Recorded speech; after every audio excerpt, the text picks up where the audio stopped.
Hello everyone, कैसे हैं आप? एकदम बढ़िया ना। आप ऐसे ही हंसते मुस्कुराते रहिए और हाँ, पढ़ाई भी करते रहिए। प्यारे बच्चों, आप उस विषम परिस्थिति में हैं कि आप बाहर आके क्लासरूम पढ़ाई या ऑफलाइन पढ़ाई आपको मिल पाना पॉसिबल नहीं हो रहा है। और इनकम टैक्स नामक एक सबसे बड़ी बाधा आपके सामने ज़रूर मिलेगी। मतलब ये, आप बीकॉम थर्ड ईयर में हैं डॉक्टर राम मनोहर लोहिया अवध यूनिवर्सिटी में, आप बीकॉम सेकेंड ईयर में हैं इलाहाबाद स्टेट यूनिवर्सिटी में। मतलब आप यूँ कह लीजिए कि अगर आप बीकॉम के छात्र हो तो बिना इनकम टैक्स पढ़े आपका बीकॉम पूरा नहीं होगा। और इनकम टैक्स एक ऐसा सब्जेक्ट है बच्चों जो पढ़ने वालों के लिए भी नया और पढ़ाने वालों के लिए भी नया। इसी बात के मद्देनज़र मैंने पिछले कुछ दिन से वीडियो आपके लिए अपलोड नहीं किए। कारण मैंने ये कहा है ना, आपसे प्रॉमिस किया है कि मैं आपको word by word, topic by topic चीज़ें दूंगा। कंडीशन ये बनी कि लॉकडाउन होने की वजह से अभी भी मार्केट में इनकम टैक्स की बुक्स अवेलेबल नहीं हो पाई। रूल एंड रेगुलेशन हमें पता है, लेकिन वो सिर्फ पता है। पता होने का मतलब ये है कि जब कहीं बजट घोषित हुआ तो हमने इनकम टैक्स के जो अमेंडमेंट हुए वो नोट कर लिए। आपने भी नोट किए होंगे। तो उस नोट कर लेने मात्र से 1 पेज का 2 पेज का हमने अमेंडमेंट नोट कर लिया तो क्या इनकम टैक्स ख़त्म हो गया? हमें बुक का इंतज़ार करना पड़ता है और मार्केट में नई बुक आ नहीं सकी थी। और अब हमें बुक अवेलेबल हुई है और अभी भी आपको नहीं मिल पाएगी। अभी भी मार्केट में बुक नहीं आई है, इसलिए हम इनकम टैक्स पे थोड़े धीमे चल रहे हैं। ठीक, लेकिन आज का हमारा इनकम टैक्स का टॉपिक है कैजुअल इनकम। Casual income. लेकिन आप चिंता नहीं करिए बच्चों, आपकी इनकम टैक्स की पढ़ाई आपके इस YouTube channel Digvijay Commerce Classes पर एक तरफ से टॉपिक बाय टॉपिक चलती रहेगी। पूरी पढ़ाई आपको इस यूट्यूब चैनल पर मिलेगी। अगर आप नए आए हैं तो सबसे पहले हमारे चैनल को सब्सक्राइब करिए, बेल आइकन दबाइए ताकि आपको हमारे लेटेस्ट वीडियोस के अपडेट मिल सकें। ठीक बच्चों, तो चलिए हम आपके लिए लेकर आ रहे हैं कैजुअल इनकम, आकस्मिक आय। बहुत ही इम्पॉर्टेंट रूल, सबसे ज़्यादा पेपर में भी आता है। आकस्मिक आय बहुत ही इम्पॉर्टेंट रूल है और एग्ज़ाम में डेफिनेट मिलेगा।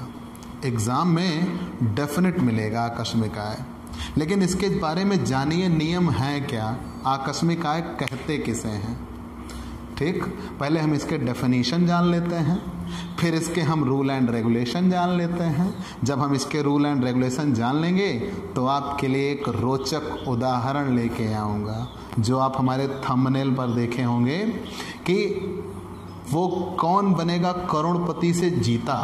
ध्यान देना, मैंने कहा वो कौन बनेगा करोड़पति से जीता तो ले कितना जाएगा। ठीक, कहने का मतलब यह है कि अगर आप कौन बनेगा करोड़पति खेलने आए और करोड़ों रुपए जीते तो क्या वास्तव में आपको उतने रुपए मिलते हैं जितने आप जीतते हैं? आज की ये क्लास उस पर आधारित है। ठीक बच्चों, तो चलिए हम आज की क्लास शुरू करते हैं। कैजुअल इनकम, आकस्मिक आय। आकस्मिक आय कहते किसे हैं? तो वह आय जो संयोगवश, भाग्यवश, अकस्मात प्राप्त हुई हो। मतलब हमने यहाँ ये 2 शब्द जोड़े, अकस्मात, सडनली। मतलब कोई ऐसी इनकम जो आपको अचानक मिल गई और जिसके आपको मिलने की कोई उम्मीद नहीं थी, इसीलिए वहाँ कहा गया संयोगवश, भाग्यवश मिल गई। मिलना नहीं था, बस आपको मिल गई। ठीक, तो वह आय जो संयोगवश, भाग्यवश, अकस्मात प्राप्त हुई हो उसे ही आकस्मिक आय कहते हैं। ध्यान देना, और ये बार बार प्राप्त होने वाली प्रवृत्ति की नहीं होती है। मतलब आज तो मिली है, कल आपको ये फिर मिलेगी, आप ये कतई नहीं कह सकते। ठीक, तो पूरी परिभाषा क्या बनी बच्चों? वह आय जो संयोगवश, भाग्यवश, अकस्मात प्राप्त हुई हो, जिसके बार बार मिलने की कोई उम्मीद ना हो, भले ही वो दोबारा ही क्यों ना मिल जाए, लेकिन वहाँ पे अगर आपके वो बार बार मिलने की उम्मीद नहीं है तो उसे ही आकस्मिक आय कहा जाएगा, कैजुअल इनकम कहा जाता है। ठीक, उम्मीद है आपको डेफिनेशन समझ में आ गई होगी। फिर जान लीजिए, जैसे हम कहीं नौकरी करते हैं तो नौकरी करते हैं तो हमें वेतन मिलेगा ना, ये तय है कि हमें नौकरी करने के परिणाम स्वरूप हमें वेतन मिलेगा, वो मिलना हमारा अधिकार है, वो अकस्मात नहीं है। लेकिन हम रास्ते से जा रहे हैं और हमें पड़ा हुआ पैसा मिल गया तो वो कैजुअल है, आकस्मिक है। तो पूरी डेफिनेशन क्या बनती है कि वह आय जो संयोगवश भाग्यवश अकस्मात प्राप्त हुई हो और जिसके बार बार मिलने की कोई उम्मीद ना हो, उसे ही आकस्मिक आय कहेंगे। इनकम टैक्स में बच्चों मैंने पहले ही आपको बता रखा है, इनकम टैक्स में किसी चीज़ की कोई डेफिनेशन नहीं है। तो सबसे पहले हम यहाँ डेफिनेशन बनाते हैं, तो हमने किसकी डेफिनेशन बनाई? आकस्मिक आय की। तो वह आय जो संयोगवश भाग्यवश अकस्मात प्राप्त हुई हो, जिसके बार बार मिलने की कोई उम्मीद ना हो, उसे आकस्मिक आय कहेंगे। अब उदाहरण जान लेते हैं, कौन सी आय आकस्मिक आय होगी और कौन सी आय आकस्मिक आय नहीं होगी। जैसे अगर किसी व्यक्ति को लॉटरी से कुछ पैसे मिलते हैं तो वो आकस्मिक आय है। वर्ग पहेली से, जहाँ पे क्रॉसवर्ड पजल्स पूछे जाते हैं, जी हाँ, कौन बनेगा करोड़पति इसमें आएगा। तो अगर किसी को वर्ग पहेली से कोई आय होती है तो वो आकस्मिक आय है। ताश के खेल से होती है, जैसे जुआ वगैरह हुआ ना, सट्टा वगैरह, उससे जो आय होती है वो आकस्मिक आय है। अगर घुड़दौड़ हॉर्स रेस करते हैं, घुड़दौड़ से अगर कुछ पैसे मिलते हैं तो वो आकस्मिक आय है। तो कैजुअल इनकम किसे कहेंगे? लॉटरी से आय, वर्ग पहेली से आय, ताश के खेल से आय और शर्त से आय, जुए वगैरह से, और कह लीजिए घुड़दौड़ से जो आय होंगी वो आकस्मिक आय होंगी। ठीक, मतलब ये वो राशियां हैं जिनके बार बार मिलने की कोई उम्मीद नहीं होती, भले ही वो दोबारा मिल ही क्यों ना जाएं, वो अलग मुद्दा हुआ, लेकिन उन्हें ही हम आकस्मिक आय कहेंगे जिनके बार बार मिलने की कोई उम्मीद नहीं होगी। ठीक, चलो मान लिया। लेकिन अब कुछ लोग ये कमेंट करते हैं कि जैसे सर हमने लॉटरी का टिकट खरीदा, तो जब लॉटरी का टिकट खरीदा तो हम उस उम्मीद में तो हैं कि हमें पैसे मिलेंगे, तभी तो हम टिकट खरीद रहे हैं, मानते हैं, लेकिन वो नॉन रिकरिंग नेचर है। आज आपका मिला, कल आपकी लॉटरी फिर लगेगी? कभी नहीं। इसलिए उन्हें क्या कहा जाता है? आकस्मिक आय कहा जाता है। आकस्मिक आय में आपको ये देखना होता है जो आपको एक बार मिली है और जिसके दोबारा मिलने की कोई उम्मीद नहीं है, और आप वो बिरले हो, 1000, 2000, लाख, 2 लाख में एक आपकी लगी, तो आप आकस्मिक आय कहेंगे उसे। ठीक, तो वो आय जो संयोगवश भाग्यवश, जिसके, ध्यान देना, जिसके बार बार मिलने की कोई उम्मीद ना हो, उसे ही आकस्मिक आय कहते हैं। ठीक, तो यहाँ ये तर्क कि हमें मिलने की उम्मीद तो है, तो हर जगह मिलने की, अब आप इसी उम्मीद से निकलो कि मैं रास्ते से जा रहा हूँ, पड़ा हुआ पैसा मिल जाएगा, तो वो मिल सकता है, पॉसिबिलिटी है, लेकिन मिलेगा ही नॉट श्योर। ठीक, तो पूरा नियम आपने जान लिया। वह आय जो संयोगवश भाग्यवश अकस्मात प्राप्त हुई हो, जिसके बार बार प्राप्त होने की कोई उम्मीद ना हो, उसे ही आकस्मिक आय कहते हैं। ठीक, चलिए जान लिया। फिर हम आगे आ गए कि आकस्मिक आय के उदाहरण क्या हैं। तो लॉटरी से आय, वर्ग पहेली से आय, ताश के खेल से आय, जुए से आय, शर्त से आय, ये सब आकस्मिक आय हैं। तो कौन सी आय आकस्मिक आय नहीं होगी, ये भी जान लेते हैं। कौन सी आय आकस्मिक आय नहीं होगी? तो सबसे पहले हमने ये जाना, तो उसमें ये आपको जानना कि अगर कोई आय कॉन्ट्रैक्ट के बेस पर हमें मिलती है तो वो आय आकस्मिक आय नहीं है। जैसे किसी व्यक्ति का बच्चा खो गया और उसने कहा जो मेरे बच्चे को ढूंढ के लाएगा मैं उसे 1 लाख रुपए इनाम दूंगा। अब आप ढूंढने निकल पड़े और उसके बच्चे को ढूंढ लाए, संयोगवश आपको मिल भी गया, तो आप वो 1 लाख रुपया पाओगे, वो आपके लिए आकस्मिक आय नहीं है, क्योंकि आप उस 1 लाख को पाने के लिए उस बच्चे को ढूंढने निकले थे, वो आप दोनों के बीच में हुआ कॉन्ट्रैक्ट था। लेकिन यहीं पे उस व्यक्ति का बच्चा खो गया था और आप प्रेमवश ढूंढने निकल पड़े। जब ढूंढ के ले आए वो खुश होकर आपको 50,000 रुपये देता है, तो वो आपके लिए क्या है? आकस्मिक आय है। कंफर्म, क्योंकि वहाँ पर आपके मिलने की कोई रुपए मिलने की कोई उम्मीद नहीं थी। ऐसे ही आप और अन्य उदाहरण ले सकते हो। अगर किसी आपके रिश्तेदार से आपको भेंट मिलती है, हाँ जी वही आपकी मौसी और मौसा जी आए, कुछ जाते समय विदाई दे दिया है, आकस्मिक आए, आज दिया कल नहीं देंगे, अगली बार नहीं देंगे। मान लीजिए आप सो गए थे, वो निकल गए तो अरे ना सोना यार, जागते रहना, तभी तो पैसे मिलेंगे उनसे। तब क्या होगा? क्या वो आकस्मिक आय होगी? बिल्कुल नहीं होगी। ठीक, वो बिल्कुल नहीं होगी। रिश्तेदार से अगर कोई भेंट मिलती है तो रिकरिंग नेचर होता है, अगली बार आएंगे फिर देंगे, ना दें वो अलग बात है। ठीक, तो उससे जो पैसे मिलते हैं वो आपके लिए आकस्मिक आय नहीं है। आगे और जानते हैं, कोई होटल में अगर वेटर का काम कर रहा है, बैरा, अगर होटल में हम वेटर का काम कर रहे हैं तो वहाँ उनको टिप मिलती है, ठीक, बख्शीश, तो वो टिप भी उनके लिए आकस्मिक आय नहीं होती। क्यों? क्योंकि वहाँ उसके मिलने का नेचर रिकरिंग होता है।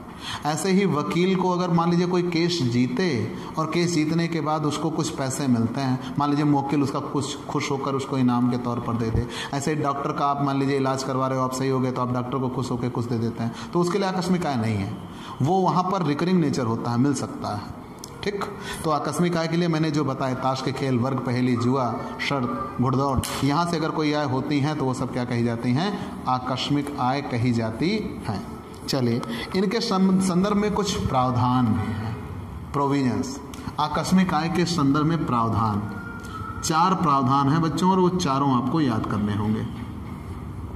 4 प्रावधान। जब कभी आकस्मिक आय 10 नंबर में लिखने के लिए आए बड़े क्वेश्चन में, तो जितने शब्द हमने बताए वो आपको लिखने होंगे। तो यहाँ प्रावधान क्या होंगे, आकस्मिक आय के संदर्भ में प्रावधान क्या क्या है? ठीक, आकस्मिक आय के संदर्भ में प्रावधान क्या क्या है जानिए। अगर कोई व्यक्ति, ध्यान देना, इनकम टैक्स का नियम क्या है?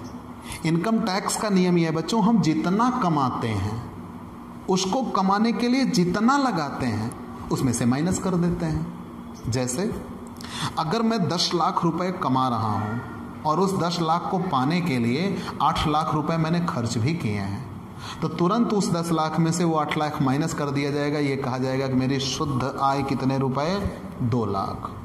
उसी पे कर देना बनता है। तो नियम ये कहता है कि इनकम टैक्स का हम जितना कमाते हैं, मतलब पाते हैं, प्राप्ति, रिसीव, जितना कमाएंगे उसको कमाने के लिए जितना लगाएंगे खर्च कर देते हैं, माइनस कर देते हैं। जैसे बिजनेस का सीधा सा फंडा है। मान लो आप सोच रहे हो कि 50 लाख की बिक्री हुई, 50 लाख पे टैक्स देंगे? नहीं।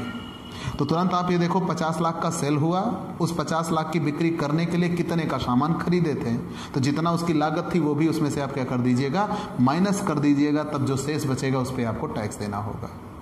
तो इनकम टैक्स का ये नियम बनता है कि जितना कमाएंगे उसको कमाने के लिए जितना लगाएंगे माइनस कर देते हैं। मान लिया। लेकिन यहाँ का नियम क्या है आकस्मिक आय का? किए गए खर्चों की कोई किए गए खर्चों की कोई पूर्ति नहीं मिलती, कोई भी पूर्ति नहीं की जाती।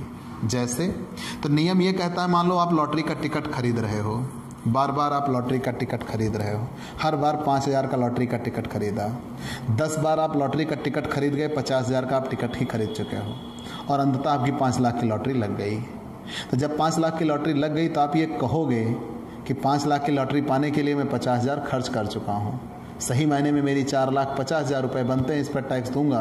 तो इनकम टैक्स कहेगा कि भाई आप 5,000 रुपये लॉटरी का टिकट खरीद रहे थे, क्यों खरीद रहे थे? वो आपकी मूर्खता है, बेवकूफ़ी है, मैं उसकी छूट नहीं दूंगा। वो कहेगा आपने खर्चे किए थे, क्यों किए थे? ना करते, मैंने कहा था। ठीक, तो मतलब ये किए गए खर्चों की कोई पूर्ति नहीं है। ठीक, आप जितना जीते हो, 5 लाख लॉटरी मिली, पूरे 5 लाख पे टैक्स देना होगा। और यहीं अगर आप बिजनेस किए होते, 5 लाख रुपए में कोई सामान बेचे होते 50,000 का खरीद के, तो तुरंत 50,000 माइनस हो जाता, 4,50,000 पे टैक्स देना पड़ता। तो नियम यह है कि आकस्मिक आय को पाने के संदर्भ में अगर कोई खर्च हुआ है तो उस खर्च की आपको कोई भी पूर्ति आपको नहीं मिलेगी। जितना आप आकस्मिक आय जीतोगे, पाओगे, पूरे पे टैक्स देना होगा। ठीक, ना कि खर्चे घटाकर। दूसरा क्या है, पहले लिख लेते हैं भाई, खर्चों की पूर्ति नहीं, खर्चों की पूर्ति नहीं। अगर कोई खर्च किया तो खर्चों की पूर्ति नहीं मिलती। ठीक। दूसरा, हानियों की क्षतिपूर्ति नहीं। हानियों की क्षतिपूर्ति नहीं।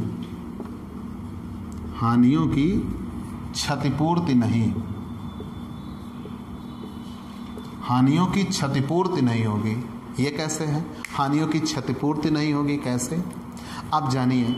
नियम ये कहता है कि इनकम टैक्स का, जैसे आज हमने कुछ कमाने की चाहत रखी थी, बिजनेस किया, घाटा हो गया, मान लो हम 50,000 रुपये माइनस में चले गए। अगले साल हमने 2 लाख रुपए कमा लिया, तो नियम ये कहता है कि हम इस साल जितना कमाए हैं पिछले साल का जितना घाटा है उसको माइनस करेंगे। जी हाँ, आगे आप एक लेसन पढ़ेंगे, हानियों की पूर्ति एवं उन्हें आगे ले जाना, set of and carried forward business losses, अगले 8 साल तक उसे हम घटाते हैं। ठीक, वो आगे नियम मिलेगा बच्चों। अभी यहाँ इतना जानिए कि जितना कमाए, अगर पीछे कोई घाटा है तो पहले वो घाटा घटेगा तब टैक्स बनता है, तब टैक्स बनता है। अब बात इसे इनकम टैक्स पे लेके कैजुअल इनकम पे आ जाओ। आप जुआ खेलने के लिए बैठे ना जी, ऐसा ना करना, गलत बात है। लेकिन मान लो आप जुआ खेलने के लिए बैठ गए, पहली बाजी खेले 1 लाख हार गए, दूसरी बाजी खेले फिर 1 लाख हार गए, अब कहा आपने तीसरी बाजी खेली 5 लाख जीत गए।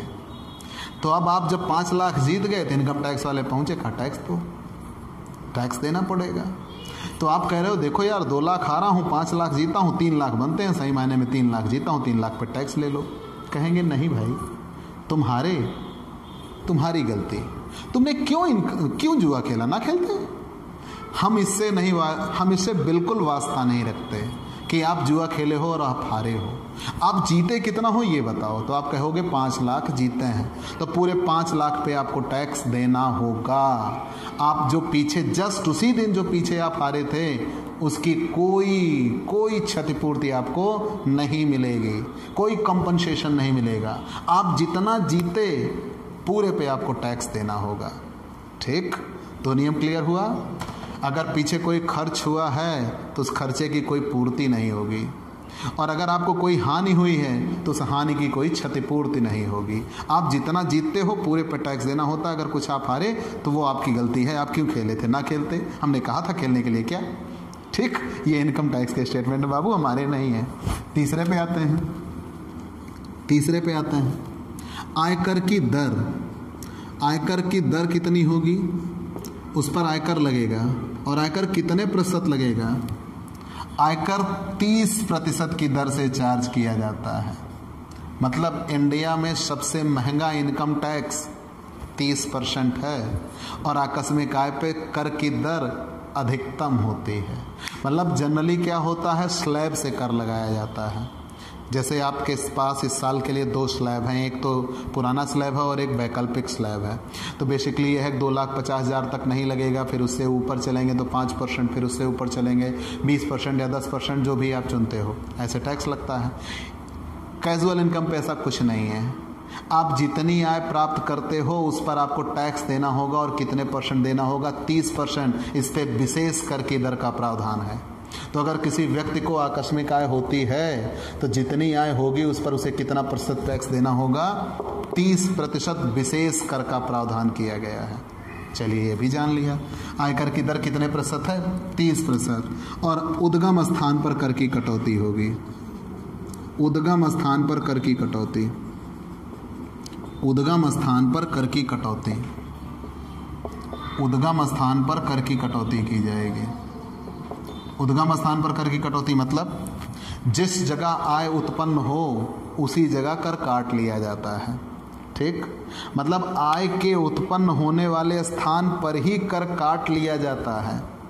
मतलब जिस जगह आय उत्पन्न होगी पहले कर काट लिया जाएगा, तब आपको पेमेंट की जाएगी। याद करिए मेरा उस दिन का स्टेटमेंट कि जब मैंने कहा था चूक में करदाता बनेंगे। आप YouTube पे जाइए, केवल इतना लिखिए चूक में करदाता, आपको सबसे पहला वीडियो हमारा ही मिलेगा। ठीक, मतलब ये कि ये ऐसे टॉपिक हैं जो इनकम टैक्स में किसी ने YouTube पे डाले ही नहीं हैं।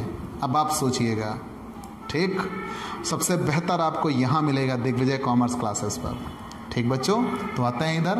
तो उद्गम स्थान पर कर की कटौती कहते किसे हैं? तो नियम ये बना कि अगर किसी व्यक्ति ने आपको, मान लीजिए उससे आपको आकस्मिक आय हुई और वो आपको पेमेंट करने के लिए अधिकृत था और उसने बिना कर काटे आपको पेमेंट कर दिया, तो वो अपनी गलती की वजह से करदाता बन जाएगा। और मैंने कौन बनेगा करोड़पति का उदाहरण दिया था, क्योंकि आप कौन बनेगा करोड़पति खेलने के लिए गए, तो जब वहाँ आपने कौन बनेगा करोड़पति खेला तो आपको उस पर टैक्स देना होगा जितना जीतते हो, क्योंकि वो आपके लिए आकस्मिक आय है। और कितने प्रतिशत टैक्स देना होगा? 30%। और कितना देना होगा?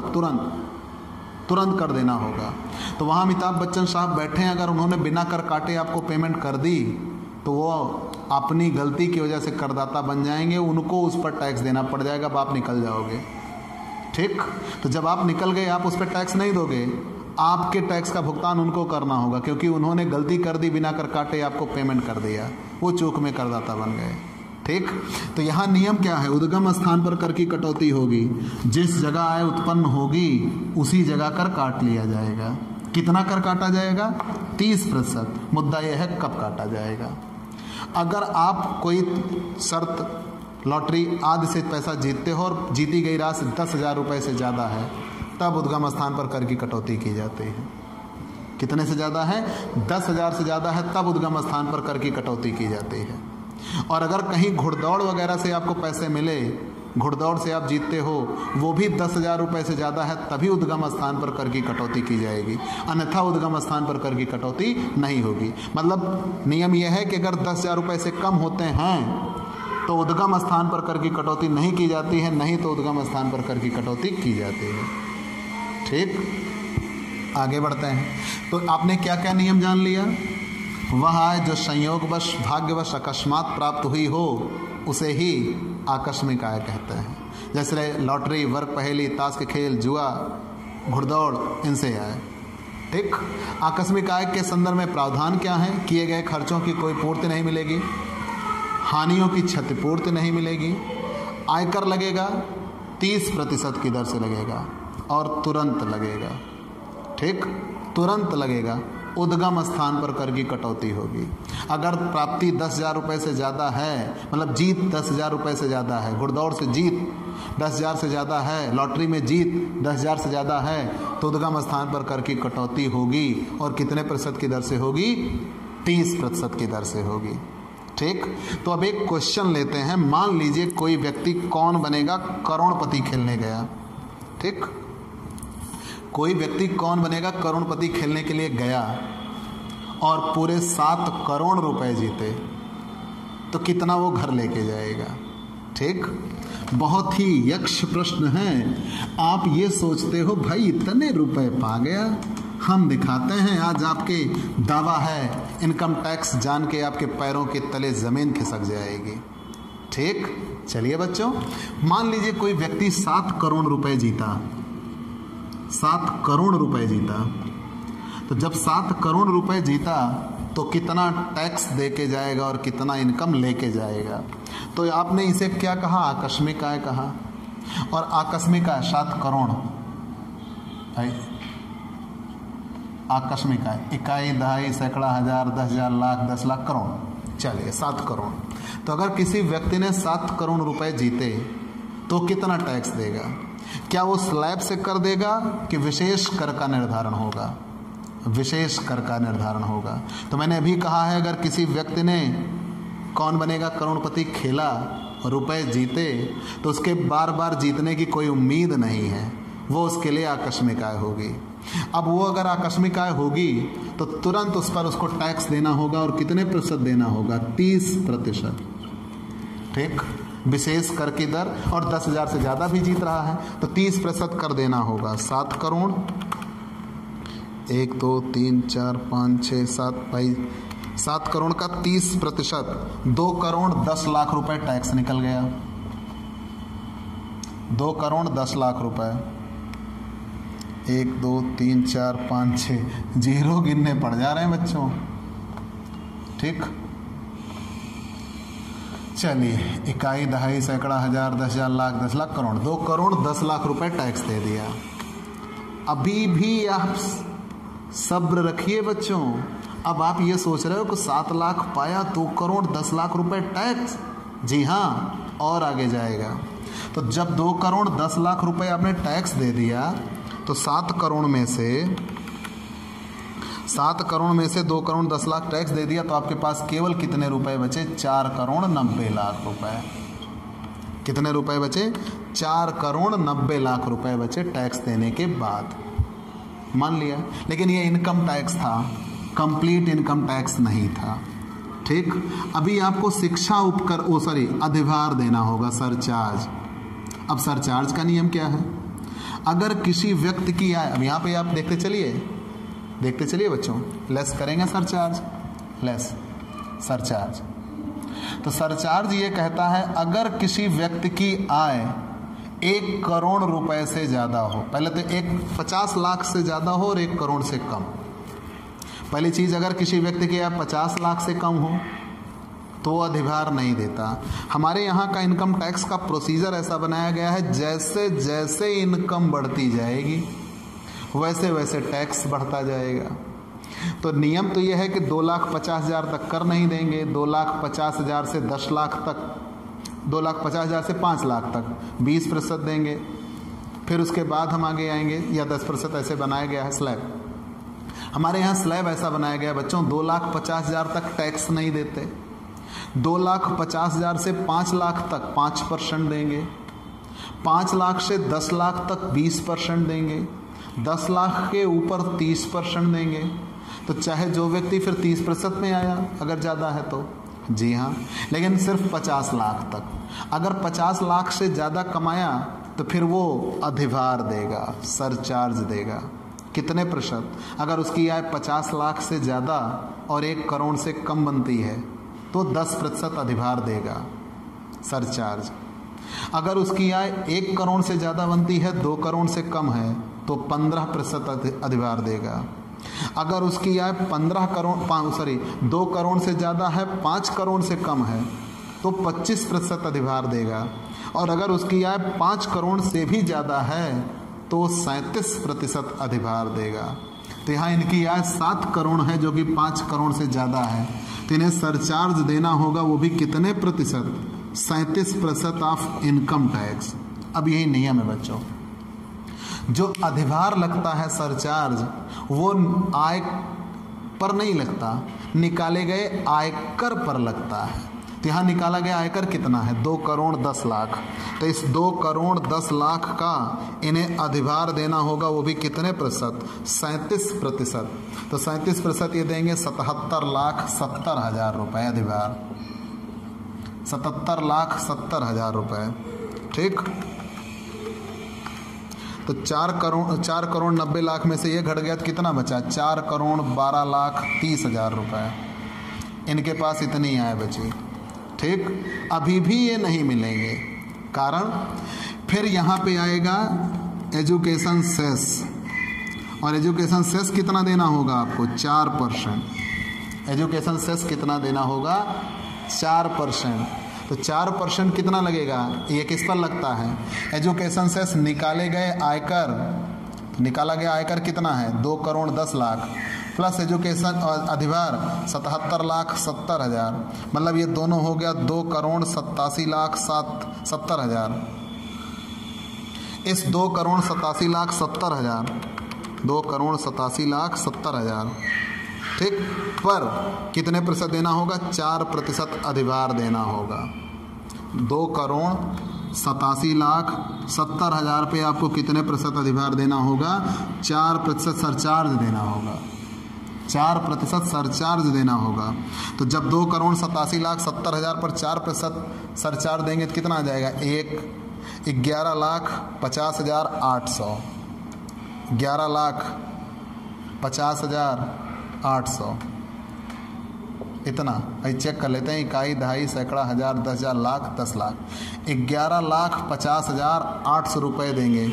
और टोटल माइनस कर दिया 4 करोड़ 12,30,000 में से, तो ये बचेगा 4 करोड़ 79,200 रुपये।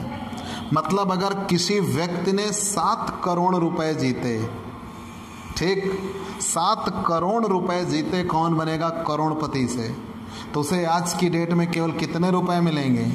4,79,200 रुपए मिलेंगे बस। ये इनकम टैक्स का नियम है। ठीक बच्चों, तो नियम क्या बना? पहले 7 करोड़ था प्यारे बच्चों, यही है आपकी आय, 7 करोड़ रुपए आपकी आय इनकम। तुरंत इनकम में से माइनस इनकम टैक्स, तो इनकम टैक्स कितने प्रतिशत? 30% घट गया। 2 करोड़ 10 लाख रुपए इनकम टैक्स के निकल गए। जब 2 करोड़ 10 लाख रुपए इनकम टैक्स के निकल गए तो 4 करोड़ 90 लाख बचे। तुरंत इसमें से सरचार्ज घटेगा, अधिभार। अधिभार किस पर निकलता है? याद रखना, निकाले गए आयकर पर लगता है। और अधिभार कितने प्रतिशत लगेगा? 37% लगेगा, क्योंकि आय 5 करोड़ से ज़्यादा है। तो अधिभार आया 77,70,000। अधिभार लग जाने के बाद इनके कितने बचे? 4,12,30,000 रुपये। 4,12,30,000 रुपये बचे। अब इस 4,12,30,000 के बाद यहाँ पे एजुकेशन सेस देना होगा। एजुकेशन सेस कितने प्रतिशत? 4% चुकाना होगा। तो एजुकेशन सेस 4% चुकाएंगे तो ये निकाले गए आयकर और अधिभार दोनों की सम्मिलित राशि पर लगता है। तो आयकर और अधिभार दोनों की सम्मिलित राशि निकल के आई थी 2,87,70,000। इस पर 4% देंगे। जब इस पर 4% देंगे, 2,87,70,000 पर 4%, तो आया 11,50,800 रुपये। इतना दे लेने के बाद इनके पास बचेगा कितने रुपए? 4,79,200 रुपये। तो अगर किसी व्यक्ति ने, कौन बनेगा करोड़पति, से 7 करोड़ रुपए जीते तो जाते समय वो घर 4,79,00,000 रुपए ही लेकर जाएगा। ये इंडिया का इनकम टैक्स है और कैजुअल इनकम है। ठीक बच्चों, तो आपको ये क्लास कैसी लगी हमें ज़रूर बताइएगा।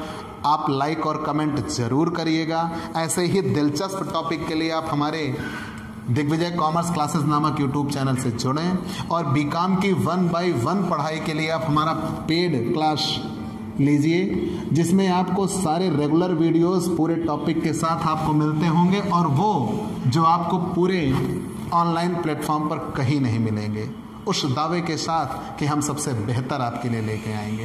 हमारे व्हाट्सएप नंबर 9984358237 पर व्हाट्सएप करिए और पेड क्लास की पूरी जानकारी लीजिए, जिसमें आप थोड़े से शुल्क का भुगतान करके अपनी पढ़ाई को एकदम शानदार सुनिश्चित कर सकते हैं। तो अगर आप नए जुड़े हैं तो सबसे पहले हमारे चैनल को सब्सक्राइब करिए, शेयर करिए, बेल आइकन दबाइए। ठीक बच्चों, और अगर पहले से सब्सक्राइब कर चुके हैं तो बहुत सारा प्यार आपको। और हाँ, अगर हमसे बेहतर कोई देता है तो आप चैनल को अनसब्सक्राइब कर देना। ये हमारा, कह लीजिए, आत्मविश्वास है, और ये आप विश्वास रखिए कि हम आपको सबसे बेहतर देंगे। तो चलते हैं दोस्तों, बाय बाय दोस्तों।